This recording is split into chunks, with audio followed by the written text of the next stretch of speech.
Hello everyone. আমরা প্রতিনিয়ত জানতে অজান্তে পজিটিভ নেগেটিভ যে কোনো কিছু আমরা অ্যাট্রাক্ট করছি কিন্তু। তো হিসেব মতো আমরা সবসময় ম্যানিফেস্ট করছি, কনসিয়াসলি হোক আর আনকনসিয়াসলি হোক। ঠিক আছে, ম্যানিফেস্ট কিন্তু আমরা সবসময় করছি। সো আজকে একটা আমরা কিভাবে রিসিভিং মুডে আসবো। অ্যাকচুয়ালি রিসিভিং মুডে আসা এই জন্য দরকার যে ইউনিভার্স সবসময় রেডি থাকে দেওয়ার জন্য, শুধু আমরা রিসিভ করতে পারি না, আমরা নিতে পারি না।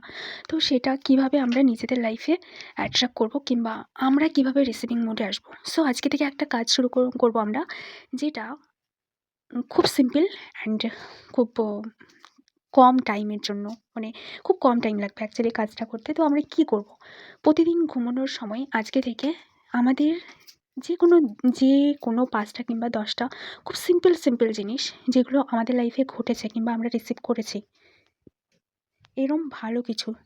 শুধুমাত্র যে আমরা বড় ডিজায়ার লিখবো সেগুলো না, ছোটোর থেকে ছোটোতম, যে আজকে আমি হেসেছি, কিংবা আজকে কেউ আমাকে গুড কমপ্লিমেন্ট দিয়েছে, কিংবা আজকে আমি কিছু করেছি যার জন্য মানুষ আমাকে এটা বলেছে, কিংবা আমি নিজেকে কীভাবে আমি নিজেকে গুড ফিল করিয়েছি। তো সেই ছোট্ট জিনিসগুলো আমরা খাতায় লিখবো। ঠিক আছে, ঘুমানোর সময় প্রতিদিন কন্টিনিউয়াসলি 7 দিন।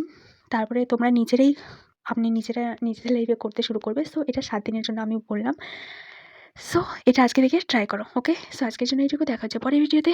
তখনকার মতো বাই বাই।